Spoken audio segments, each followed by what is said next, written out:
it's a cool business, what he's doing, whatever, but, like, it's a good, like, kind of sign for me, for him as a person. I'm not really... I'm just not really aligned. This is, like, maybe a more Asian thing, but, like, time. Oh, yeah. Like, if I say one, I really mean one. Yeah. Even to a lot of things, which, we've talked about. Yeah. If I say one, I'm getting there at, like, 12:55, 12:50, and that's a really important thing to me. Yeah. I get even that. parties, dude. I don't Really? care that everybody shows up late. I'm showing up on time. Nice. I sometimes, if it's a good friend and I feel like they might need help, I show up a little early. Yeah. Or I at least let people know. This is your microphone. This is so cute. You can literally just hold it like a normal microphone. Okay. This, like, just imagine that. But, okay.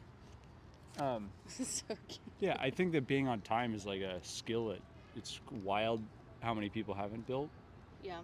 But also that you, like, even if you're meeting a random person off the internet to film a street interview, I don't think it's good to be like associated with being late. I don't think so. I think what's really interesting is that people are really respectful of things that may not, quote unquote, be as important to them in their life. Like, it's more, like, for example, so many people can be on time to, like, work or meetings, but they won't have enough respect to be on time for, like, their friends or... To be as disciplined or at for least, that. Yeah. I Interesting. find that a really interesting concept. I'll be honest, I'm late sometimes because I'm also, and I let them know if I can, but, like, no more than 10 minutes. If it's more than that, I feel terrible. But it's just very interesting how people value time and how they give it. The study of this is called chronemics. Okay. And it's literally like the study of what time customs tell about people. Yeah. I don't know. It's just, I pay attention to these things because I think it's a good way of understanding a person. There's a raccoon on the other side of the water. Oh my gosh, really? Where? Like, if you look straight out past where that girl is right now, Yeah. there's a raccoon that just ran under that tree. Oh, I think I saw the tail. It might be blocked by the leaves. The tail end of it. Nice, dude. Nice. Oh, man. I think I wrote a poem about puns. Yeah? And I was trying to, like, layer in puns while I was writing the poem. I need to see this. It sounds amazing. I love puns. Really? What's your best pun? Okay, you can't tell me that because I am, like, not a person with a list. Ha! But yeah. But in the moment, I just love wordplay. Like, it's so fun. I agree. How do you get down in your wordplay right now? Right now? Yeah, like, are you practicing your wordplay? Not even. I don't even The think. Korean Eminem? Honestly, if you ask me to rap, you will never come back. Like, you will be in shock of how bad I am at rapping. But what's really interesting is just, I don't know, it just comes naturally for me. I'm a very playful, curious person, I guess. And so whenever I can tie anything in or find a different way of, like, seeing things, even if it's just words, it just comes out, which has been really fun for me. I can't do that in Korean. Like, Yeah. And I feel like that's a huge part of who I am now that I'm here in the States and I'm able to be in my first language and just interact more freely or naturally. Yeah. And I miss that. I'm so serious in Spanish for the same reason. Yeah. Yeah.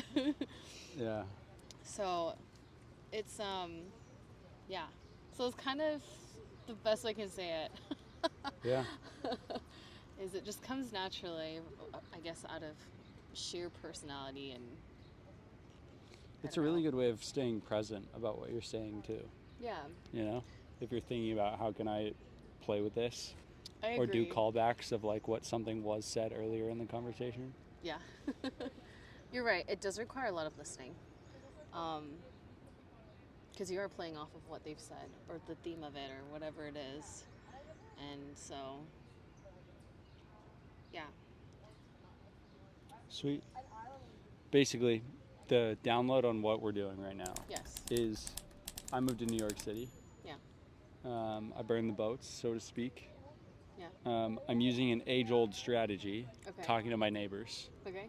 Now that you are also living in New York City. Yeah. And I'm interviewing 100 of them. I'm at I love that. 58. Okay, nice. That's pretty fast. I think it's been like 12 days, so That's you know. amazing. No, you're good. You know. So it's been fun. I've been like sitting on park benches, basically writing a poetry book Yeah. in between takes. That's cool. I'm asking 3 questions, the same 3 questions to everybody, Okay. and then like, curiosity questions in between, follow-ups. Okay. The first question is a big one. I guess they're all big questions, Okay. but the first one's especially big, and it is, what's your story? What's my story? Where do I even begin? Well, I was made in America, born and raised Hell in yeah. America. Yeehaw. Yeah. Born in Jersey, just lived for a couple of years, and then grew up in Michigan.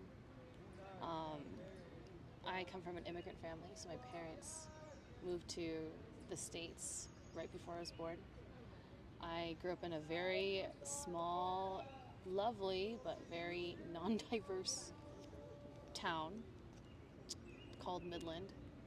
And I grew up there all throughout my life till high school. That was an interesting journey in itself. I learned a lot about my parents looking back. I didn't know what they were going through in the moment, but definitely made me appreciate a lot more the sacrifices that they made. But throughout that time, like, music was always such a huge part of my life. And it was my anchor of who I was, and it's where I have my flow states, where I found the most joy. So I decided to pursue that, and I went to college in Utah and went into the classical singing world. And I love history, I love culture, and I love learning different languages. I even took the time to learn ASL, which is the complete opposite of music. That's so solely based on sound.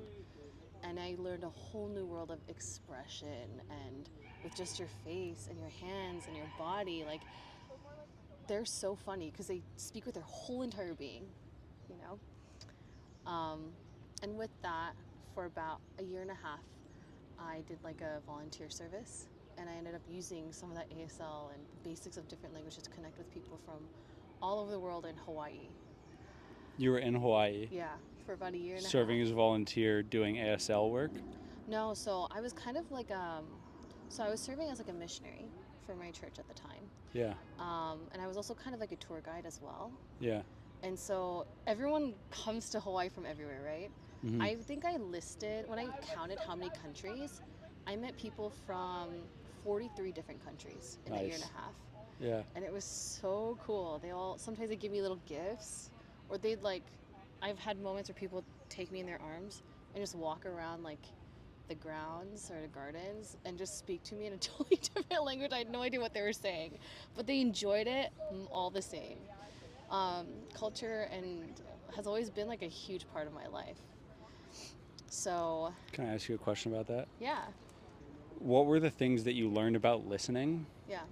When listening to somebody else talking to you in a language that you don't speak? I learned that words is like maybe 40% of what a person's actually saying. So to actually listen is to actually observe everything.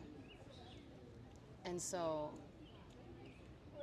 even though, people would speak to me in language I couldn't understand, I still understood to a level of what they were trying to tell me, what they were feeling, and even some of the deeper emotions. It taught me how to do that, to just listen to not just like my ears, but with my eyes and with my mind, every instinct. Because I think that's when you're really heard. Lots of people listen. Very few people observe and are present. Mm-hmm. So. Okay. Yeah. Back to Hawaii. Yeah. Year and a half there. Yeah. Doing tourism work, missionary work, and using your ASL to talk to people from 43 different countries. Yes. Came back, and I realized that as much as I loved music, it wasn't the only thing I really wanted to do. So I took advantage of college. Like I stayed an extra 2 years or a year and a half, and I just like infiltrated different apartments. Like I went into the acting department and just auditioned, even though I had very little experience. I ended up on stage doing something like Shakespeare. Like that was so fun. And then I also like Facebook stalked this professor in the business school because I wanted to learn how to. This is in Michigan? This is in Utah. In during Utah. college. In Utah. Yeah. Okay, yeah. Info- Utah Classical Music College. Yeah, classical music was my major. Yeah. Then I just. And you were just like, I'm gonna go explore. Yeah, why stay in one Yeah. lane? You know, Okay. let's see what I can do. College is like it's like a breeding place for so many different ways to learn. Yeah. And I'm paying for it. Yeah. So let's do it. Yeah. So you Facebook stalked this business professor. Yeah, I saw this course because I was like, you know what? If I want to be a musician, it's also a way of business too. And if you're smart, there's always so many different ways to do what you love and also live well. And so I Facebook stalked this professor because I saw this course I wanted. He had a 300 wait list. Luckily, he wasn't creeped out. He was impressed, and he let me in the class, and that's when it launched me into the next phase of my life. You got to give details. Okay. How did you reach out to him? What'd you say? Oh man. So I looked up his name. I felt like a man who's busy with so many businesses. He must get so many emails. Also, that's the first thing people are gonna go to, right? Yeah. So I was like, okay, I'm gonna do something crazy. You know, I'm just gonna go on Facebook. And at the time, you could message people before, even if you didn't know them. Yeah. So I found him, and I just straight up told him, you don't know who I am, but I know who you are. I would really love to be mentored by you. On Facebook, you Yeah. measured him. Yeah. Private messaged him. I would love to take your class, but this is not. I promise you, I'll be the best student you've ever had, and I'll give it my all. You know. Oh, sorry. You're good. I promise I'll give it my all. And then he's like, hey, what's up? Okay, sure. Just come to my class. I'll give you the code. That was it. And so I just show up there, and there were so many people that also just came to the class. Even if they weren't getting credits for it. Yeah. Yeah. And, you know, he tried to squeeze as many people as possible, but I got like a sure spot in. I was so happy, and I learned so much in that class. I think it was one of the classes I learned the most out of hundreds of classes I took in college. And that launched me into my next phase, which was, well, COVID happened, right? COVID happened. At the time, I was teaching music, I was doing social media work for the library, and I was working in a factory. Say that again. Yeah, I was working in a factory. You were working in a factory. You were doing was- social media work for who? For the college library. For the college library, and what Yeah. else? And I had my own voice studio. I was teaching voice lessons. Like voice tutoring? Yeah, privately. And then, you know, COVID hits. And it's not exactly safe to teach people in person with your voice, nor was it, you know, the greatest time to be working as a singer. And for me, there are many routes I could have taken, but I had decided eventually to visit Korea. I was like, you know, if I'm gonna possibly die, I would like to die not in debt and with the people I love. And also I wanted to make sure my parents were okay too and Yeah. spend more time with them. So I fly to Korea. Who'd you grow up with in New Jersey? If your did parents what? weren't there. Oh no, my parents were there. They just went back. They moved during my college years. Yeah, I heard. Yeah. Okay. So you Sorry, go yeah. visit your parents. Yeah. So I go visit my parents in Korea. I had gone back and forth Korea a couple times, but to actually be there in a longer period was like 12-year gap. It was Yeah. a really long time. And then my parents moved, right, and then I decided to stay there longer. I thought COVID was going to get better, didn't. But during that time, I had a lot of health issues and skin issues, and as a performer, like, honest to goodness, like, how you look, present yourself does matter. Yeah. And so during In life period. In life it period, matters. yeah, it's true. But especially as a performer. especially the performer, like, I wanted to get some good roles. Like, sometimes I wanted to be a princess, like, Oh yeah. you know, that was like my childhood dream. But I was really overweight for the first half of my college years. I had a lot of health issues. I had skin issues, and um, I ended up trying out these products. I met someone, a family friend. He helped me with my health. He helped me with my skin and learn what products are actually good for you. And that leads up to when I was in Korea. I felt like this was a great business opportunity. I was looking for a partner. The products. Yeah, for the products. Yep. And K Beauty was getting big at the time. So all my stuff is in Utah. Somehow it's in storage. I still don't remember why I put it in storage, to be honest, before I left, but I did. Um, and I just decided to stay. Like, I just canceled my ticket. I was crying on the bed because I knew this would be the hardest decision of my life. Yeah. I didn't like Korea. Well, I felt so out of place. I only understood 40% of the language. I had PTSD from being bullied as a kid in Korea when I was visiting. But I really felt like if I went back to the States, I would just be so comfortable. I wouldn't really venture out as much. And I'd regret that. I knew where I wanted, what kind of person I wanted to be, and it wasn't going to be giving me that if I went back. So I stayed. And I learned how to do cold contacts on the street with a broken language.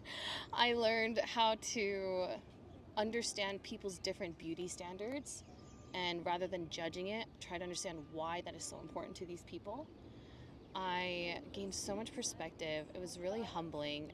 I met people from all different backgrounds, to like the poorest of the poor to the wealthiest of the wealthy. Um, I did that for 5 years of doing this business. Um, I taught many different like spa owners and business owners on how to, do anti-aging massages, use their devices. I put a mission where I felt like beauty came from confidence and taking care of yourself, listening to your body rather than just trying to meet a standard society put out. In Korea, looks is so important, even for a job. They ask you for a picture. mm, Um, but I wanted to be, because I wasn't the standard beauty for them either. I wanted to find those that wanted to feel confident in their skin in a world where beauty standards were so set so high or so specific. And it was wonderful. For 5 years I did that, led health hikes, always had a mission to just gather people to, skincare was the shallow end of it. My mission was to help people understand their bodies and also spend time with others. So it was great. Things went south towards the end. Um, Life happens. You trust certain people, and you also learn who not to trust. You learn who's actually in your corner, who's not. And had to deal with some very personal things that had come up, and to do something that was right. And so I went back to being a teacher. I love kids. Like, I love seeing the world through kids. you know? mm, It's so bright, it's new, it's fun, it's pure. interesting. So to quote unquote rest or recover, I went back and I managed a kindergarten, elementary English academy for a couple of years. And that was so rewarding. Um, I'm not gonna lie, the easiest part were the kids. The little 5, 6 year olds. The hardest part were the adults. Mm, um, but I learned a lot from that about myself and about seeing the world in a different set of eyes too. So I feel so lucky. I got to learn it from a different cultural standpoint. Then I got to learn it from a different, age group of the wonder of the world. Um, and then I started working for the Bill Gates Foundation, which happened through a random dinner with my dad. My dad's an inventor. He's brilliant. Um, and she heard my story and wanted to bring me on board. Um, and that's what I'm doing today. And do you want me to go all the way up to like this moment, or I don't know what you want to know? whatever you want. Yeah, and now I'm on a mission for my next thing of bringing people together and sharing culture and helping people understand one another too. So I am in this like random phase of my life. I've canceled my ticket back to Korea. Again, I'm in this weird, really fun, interesting place where I've decided not to go back right away. And I'm just taking it week by week on what comes and what goes. And it's fun. It's a new adventure as a new, different person too, and different perspective. So I'm really excited to see just what's gonna happen. What are you most excited about? What am I most excited about? I'm just most excited about what I'll attract, to be honest. You don't know what's going to happen yet, but you have a good no feeling. idea. I do. I have a Yeah. good feeling. You know, I went through it once. I can do it again. Actually, not once. I went through it a couple times. I can definitely do it again, but something very special coming back to the States has been seeing the different kind of people I have been attracting and the different opportunities that I have been noticing. I really think you know when you've truly changed when, first of all, your closest friends and family point that out. And the second is you notice a change in the people around you, people that are drawn to you, or the things that stand out to you.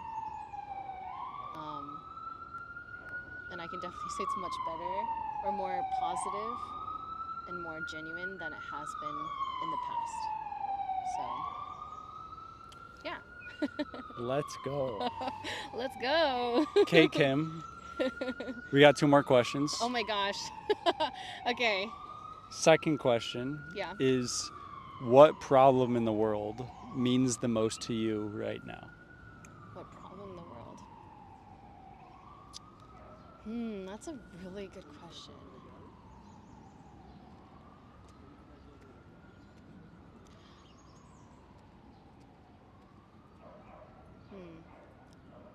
In a general way, communication. But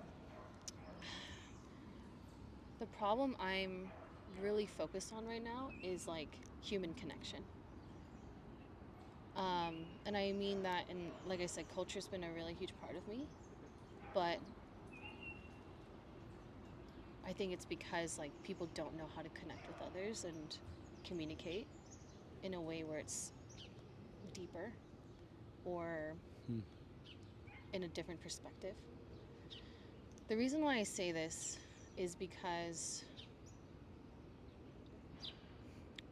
I've experienced living in Korea and then coming back here and dating is also Dating here. Dating here and in Korea was drastically different. Yeah. And this is where it just came to light for me and then also my parents, right? Even my parental dynamic, most of our problems was because I didn't understand like how they were brought up and the way they were brought up to look at things and understand things. And B was just that they misunderstood what I was trying to say. Like 90% of our fights were that. But I'm sure a lot of people can say that, right? I think that if people learn how to connect with one another by asking good questions and by fully learning how to listen and what it means to listen, I think a lot of problems would be solved. When it comes to loneliness, when it comes to even just like loneliness or relationships or even self-identity.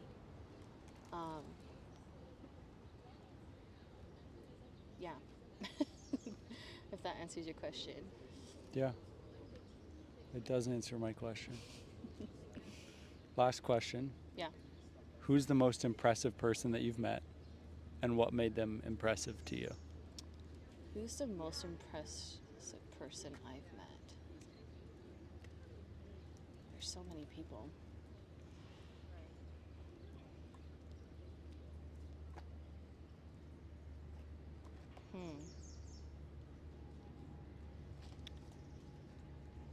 I'll talk about someone recently. I have a pile of people I'm so impressed with, but someone recently that I've met that I'm very impressed with is my good friend Dulcinea. You know Dulcinea. I do know Dulcinea. She was one of the first people I met through Quarter Life Crisis you know, the community. But there are a couple of reasons why I was very impressed with her. One is that I've never met someone who's able to use their culture as a way to connect a whole entire city together and like also create a business out of it. I've I've I've seen a lot of people try to do that. I've seen a lot of people do it, but not to the level that she has. Um, she's added this like in different aspects of it, like food, art, the way they, you know, even the way they enjoy and bond together, like, you know, dancing. All of that is Yeah. just very prevalent. I've been Day really impressed with parties. it. Yes, day part in the morning. You So know. for context, Yeah. she runs Cafe Corazon, which is a chain of 3 cafes in Kansas City, and they throw day like DJ sets on the weekends, Yeah. and like probably 50 to 150 people come out. Some of the most important people in Kansas City go party in her cafe in downtown Kansas City, and it's all like there's tamales at the place. Like there's Yeah. a ton of Latino and Native American drinks and foods Yeah. Trays of it. that are all mixed together into this like beautiful community business that Dulcinea owns with her parents and runs. Yeah. They also have a roasting company if you want to get Check your it out. coffee. Yeah, and I don't know. It's just I can see her heart in it too. It's Yeah. funny. It's Cafe Corazon, right? She wins an award like every week Yeah, for it. like every week, she's involved with so many different causes that she believes in. I'm just so impressed that she has the energy and the heart to do all of that. Yeah. And even being with her in person, she's still very present. So, I'm just very impressed with how the character that she has and the way she conducts business relationships, like her like just being present with people, and a lot of people, you know, really talk highly of her. You know more about a person by the way other people talk about them, honestly. Yeah. It's easy to, you know, pretend or, you know, act a certain way or, you know, be a certain way, but when there's like groups of people that talk about you and it's consistent and it's admirable, she's a beloved person. So yeah, I'd say most recent person that's impressed me is Dulcinea. I love it. Is there Yeah. anything you want to ask me? Oh man, yeah. I would love to know, like, what is a problem that you think is most important to you right now in the world? Well, it's been really interesting to see the patterns in Yeah. people's answers. But for me personally, really like the problem that I think is most important is around kids. Yeah. I think that we're losing so many potential inventions and businesses and like improvements to the world I agree. because we haven't built the right systems to help kids like kind of create their engines within themselves and then run those engines and maintain those engines. And in a lot of ways I raised myself. In a lot of ways I was raised by a village of people. And I think there's a lot of lessons that I have that I can kind of bring to the world, but also I'm really good at crowdsourcing, as we can see with these interviews. Yeah. So I would love to work on education. Yeah. And like I've looked into like the whole private schools thing. Like I could start a private school chain. Yeah. And you can actually make like a profitable, good business through private schools. Charter schools are kind of nonprofit. Their profit margins are like 2 or 3%. Yeah. And honestly, like I want to be rich, which means I need a high profit business that's also like I can have a good growth rate. I can like actually make a really good business out of it. Yeah. So I'm trying to find like kind of education models and stuff there. I think it's cool. That's probably the first one. Excuse me. It's just a bug. It's all good. Yeah, actually, that was my second problem.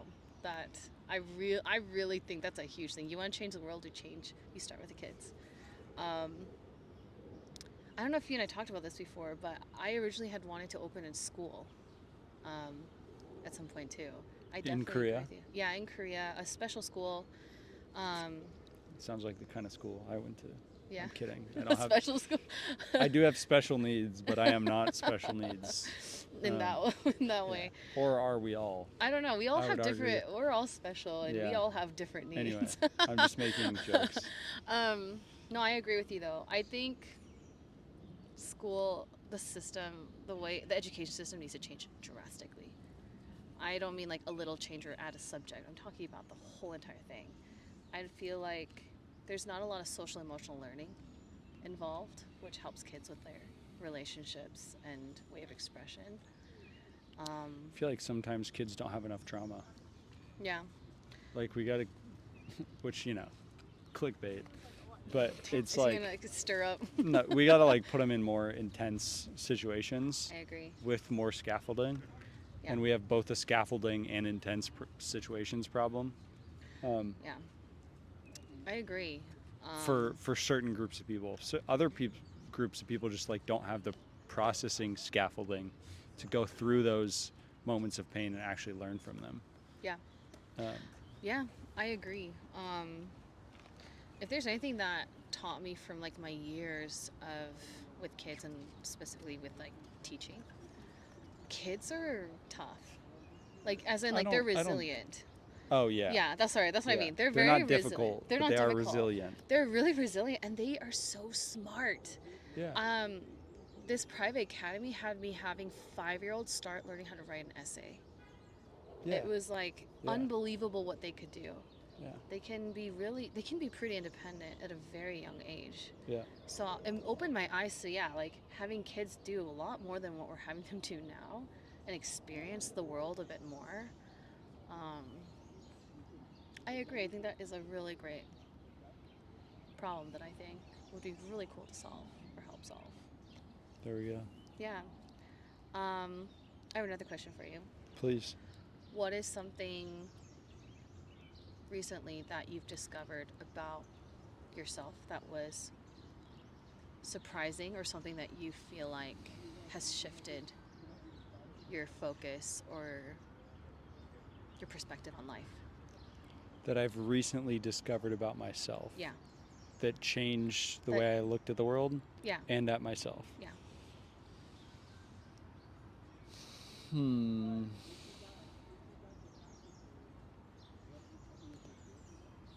I don't know if I kind of look at this like physics. Like sometimes changes happen in moments, but it was like a buildup of force over time that then hit a tipping point. Yeah. But a change that has happened, whether it's gradually or like, recently, is, I suppose it would be kind of like knowing my worth. Yeah. I think for a long time it was about proving my worth. Most of my action, my hunger came from proving my worth. I am now more hungry to like make change and do things that I want to do, but it's not really like to prove to anybody else. Yeah. That change of just like also just understanding like I've done so much work like internally that I haven't done the work externally to like get certain trophies or whatever. We were talking about this in Kansas City. Yeah. I think I've realized that I can be really, really, really valuable to people that have these like really impressive external things because of the like time and energy I put into understanding like what makes people great. Like I've read so many books. I've listened to every Founders podcast. So I've like done that consumption. I've also been through enough pain and a ton of reflection to learn some life lessons. Yeah. And then the last part is the communication, which is like, I've learned to build relationships in a way that I can be exactly like honest. I wrote a line in a poem that I liked, which was, I have unworried honesty because I live an unhurried life. I can be really, really honest with people. Yeah. That even if they're really emotional people, because they like know me well. Yeah. Um, so to tie it up in a bow, I've done a lot of consumption of a lot of information. I've been around the world literally, like talking to different people. I've been through a ton of pain and choose pain often and then reflect on it well. Right. And I've learned to communicate those lessons effectively Yeah. Yeah. I've in a done way a great that job with that. doesn't make me perfect, but does make me really valuable Yeah. as like a coach consultant type person. Mm-hmm. Um, so now I'm on my I'm looking to stack my trophy case. Yeah. That's where I'm at now in life. Is like, you know, I get to go build the things that I want to build, and some people, it's gonna seem like for the outside, I like got successful all of a sudden, but it will never have been like that. There's no such thing as overnight success. I don't know, Right. but that's the change, is like that I've realized more of my worth. I think Yeah. throughout like this time of being around really like externally successful people, Right. um, that like I've done a lot of really hard work. Yeah. You know? You definitely have. I can definitely say that for just the amount of, even if it's a little time they've gotten to know you, but you don't have to even say it. You can sense it when people have gone through a lot of things or have built themselves. I guess it's also like, it's not even that I'm just like valuable as a human being. Yeah. Like I think everybody's valued as a human being. I'm saying like I've realized that I'm like actually useful or capable or helpful. Yeah. Even like externally in that Mhm. way, even if I don't have the same trophies to show for it, Yeah. because of like the kind of like life strategy work that I've done. Yeah. That then now I can apply this to like businesses, and it's really helpful. Yeah. Yeah. That I guess that's more of the realization, that I thought like there was some gap in me, but really there isn't. Like Yeah. I've done the work that is transferable to a lot of things. Right. Yeah. Yeah. So you've pretty much geared up. You're ready to Oh, go. dude, it's trophy You're like case time. so ready to go. Yeah. Let's go. Yeah. It's like an F1 when they spray the champagne everywhere. Yeah. Like that's the life I'm living now. Oh my gosh, I'm so excited to see what's gonna come. Okay, I have another question for you. Ready? Please. You meet a lot of extraordinary people. I do. Actually, let me check this. Sure. Just to make, it's probably Yeah, yeah. fine, but yeah, we're good. They're good? Okay. All right. Cool. Run it again. Okay. You meet a lot of extraordinary people. You are like the master of third door, like like no one I've ever seen. But also, you've managed to meet some of the the most famous people in the world that are even nearly impossible to even meet. And I would love to know though, is there, what drives you to want to meet them? What is it about meeting these people that interests you so much? Yeah. Well, in the beginning, I thought that they knew something about the world that I didn't. Like it was kind of just like meeting them because I thought they were like, these like famous, cool people. Yeah.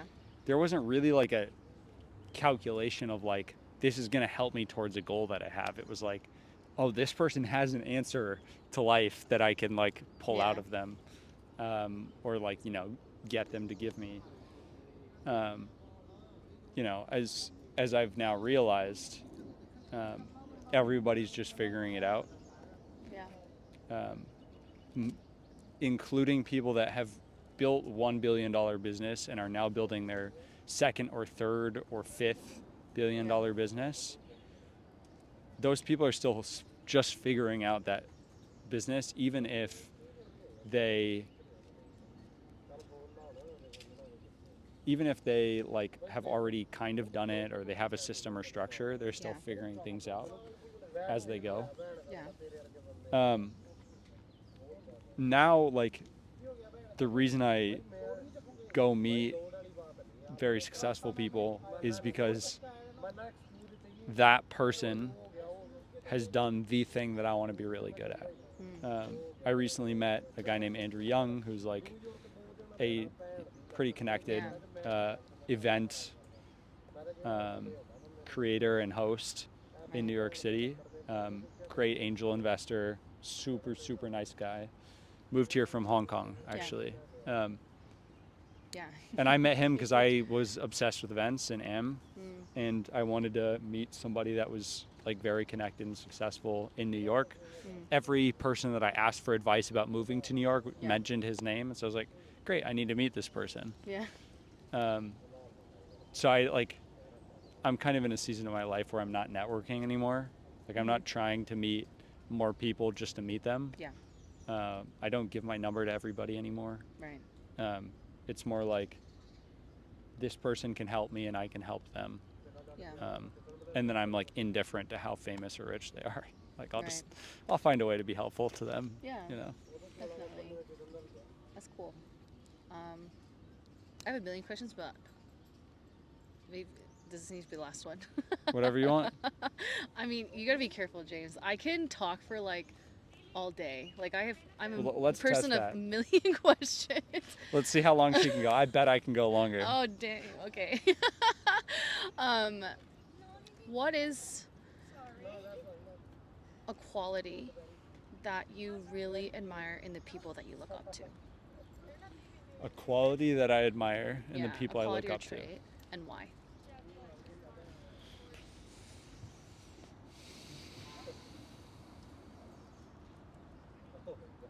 Well, okay, so I'll mention what comes to mind first, and then I'll try and think a little Okay. deeper.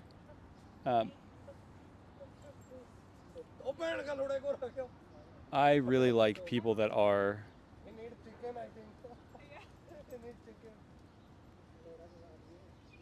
very put together. They're on time. They don't flake. They say they'll be a place and they're there like 5 minutes early or right on the dot. Yeah. They like have built systems in a way that lets them be, you know, however level of successful, but there's like not. Sorry, I'm gonna wait a second. Do you want to move?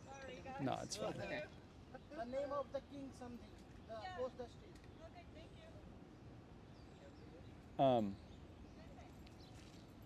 Okay, a person, like, what do I admire about people I look up to?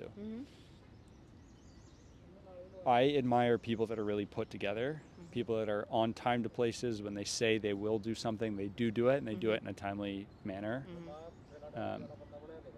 I really admire people that like do the simple things and they do them well. Yeah. We were talking earlier something that reminded me of this, which is like the fundamentals. You do not have to do like the really fancy things. Oh, we were talking about wordplay in the English language. Yeah. You can speak English and then you can do wordplay in English. And being that level of comfortable with just like the simple stuff that you can do wordplay, I admire.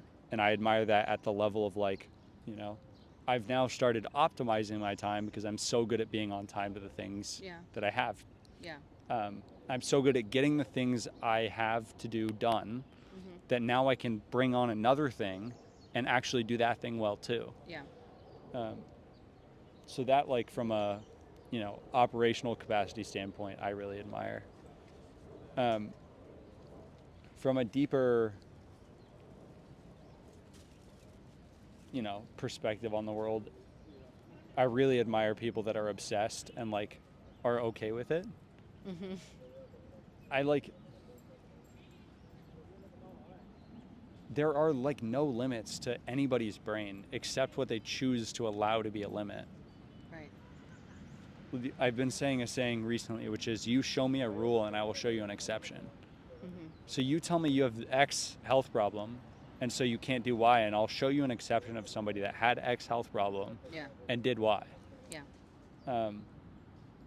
I'll give an example with myself. I have scoliosis. My twin brother, who's genetically identical to me, has asthma. My dad has asthma, which means I probably have asthma. Yeah. And I ran a 5-minute mile as a freshman in high school. I ran a 2-minute, 13-second 800 in high school. as like Wow. my first race of the year, like before I was fast. Okay. Except I have less lung capacity and like actually like tube capacity because of asthma. Dang. There just like isn't limits unless you like Yeah, choose for there to be I can't one. believe you did that. Not even once. And Multiple times. so I really admire people that like don't mess with that bullshit, to be honest. Yeah. Like I don't want to hear the word can't. I don't want to hear like I wish I could do X. Just go Yeah. do X. Yeah. That's something that like I really admire and appreciate. Yeah. About people that I look up to, is that like, you know, that level of just like calm confidence. Like there's no negativity that's getting in. Yeah. That control over themselves, right? Like this is the whole like monks thing too, where they control their body so much that they can ignore pain or not feel pain, that they can punch through bricks Yeah. or stand on two fingers. Right. Like it's all just a practice of controlling your body and your brain and your health to a level that is what you desire it to be. Right. And not accepting anything below what you desire it to be. This is Wim Hof, a guy that breathes and beats E. coli, or some disease. Like it's just control over oneself. Yeah. I love that. I love that you talked about calm confidence. I think I agree with you on, like, that's a special trait that doesn't come naturally at all. Oh, there you go. This way. Okay, sorry. You're good. That's a trait that I definitely admire with a lot of people that I respect. It's just the room shifts from that quiet confidence. There's something special about that, and that's only earned. I really don't think anyone's born with that. And what's something that you feel like you're obsessed with? Right now, Yeah. What are you obsessed with right now? filming interviews. In 12 days, you did 58? 59 59. now Okay. with this nice. one. Wow. Yeah. What are some things what have you learned about all the people you've interviewed? Like, what is something that you're taking away from this?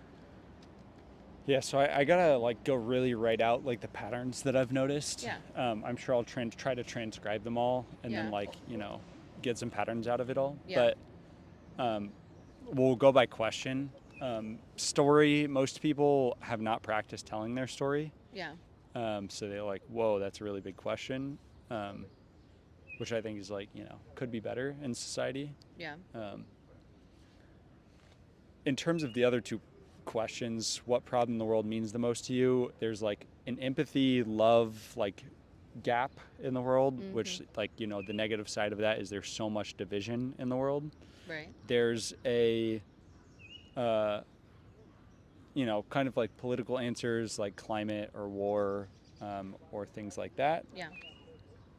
There are probably the last one is like depth or meaning lacks a lot in this world, and people are looking for that. Yeah. Like plenty of people can find people to meet, but they can't find depth of relationships. Right. Yeah. That connection. For most impressive person, most people are answering probably their mom or dad. Yeah. Often mom, actually. I haven't heard a lot of dad, Yeah. which is interesting. And it's usually people that know who they are, can say no to things that do not represent themselves well, Yeah. or like, you know, are not them. Yeah. People that really are obsessed and focused on doing a thing that they want to do. Right.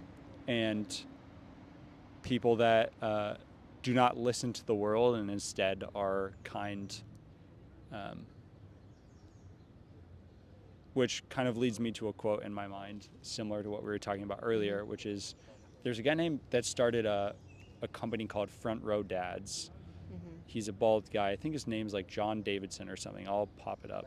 Yeah. But it's he said a quote in a mastermind that I was at, which was, the person that has the deepest breath in the room has the masculine pull, which I think about a lot. Like the person that has taken the deepest breath and is holding that like really deep, that like level of calm and center, is the person that has like the pull, the power in the room, which makes them, you know, impressive to others. Yeah.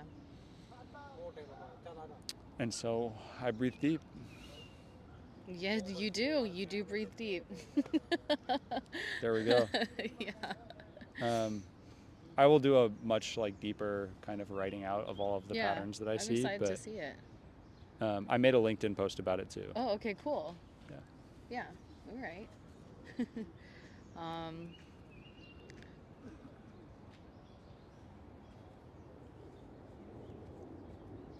what's the last thing that's made you smile or laugh? Well, just now I smiled and laughed about taking deep breaths. Yeah, true. I don't know. That's probably the most accurate answer. Yeah. Or what's made you laugh wholeheartedly?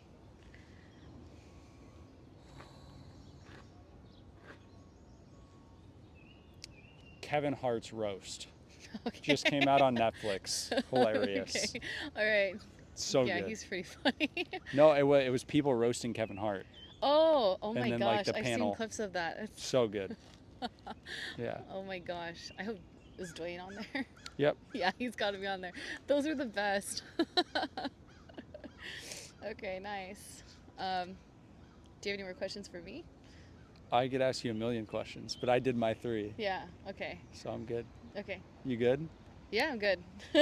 I can see that I can you keep will going. just you will just keep going. I will keep going, but I'll give Do you I'll give you a let's break. I'll let give me you a break. let me ask you this. Okay. Do you have a hard time ending things? Sometimes. Because It it seems like depends. you're just like, all right, I guess I'll keep going. Well, I'm also trying to be mindful of like your phone and you. I could keep going though. But why keep going? Because I'm just so curious. There's just, I don't know. I just love getting to know you. With things I'm interested in, I do have a hard time like stopping. I'm a person like if I'm interested in something, I could keep going, and then eventually you hit a point where it's just a natural ending, and that's it. But for things I feel like it's good, and then I can. So it's two extremes, I guess. I think a thing for somebody like you that's really important is a Jack Dorsey quote, guy who started Twitter, which is, be perfect in the details and limit the number of details. If you're so curious that you can ask lots of questions about lots of things, maybe I'm just unique, but I don't really believe that. Yeah. You seem like the kind of person that can ask questions about pretty much everything. Yeah. Then you got to be really careful to not waste a ton of time on like random stuff. Right. At least that's the way I would think about it. Maybe that's not true. Maybe it's like you get a ton of good cross-pollination from knowing about like toilets. If we were gonna full circle this, she's working on a patent of a toilet, a new kind of toilet. I am. Marketing it. Yes. Do you want to shout it out or is it private? I mean, I can't tell the details, but it's basically like the reinvented toilet by the Gates Foundation. It's really cool. Google it. Yep, changing the world. Buy one poop new at a time. toilets. You think that's a natural ending? Yeah, let's do it. Great.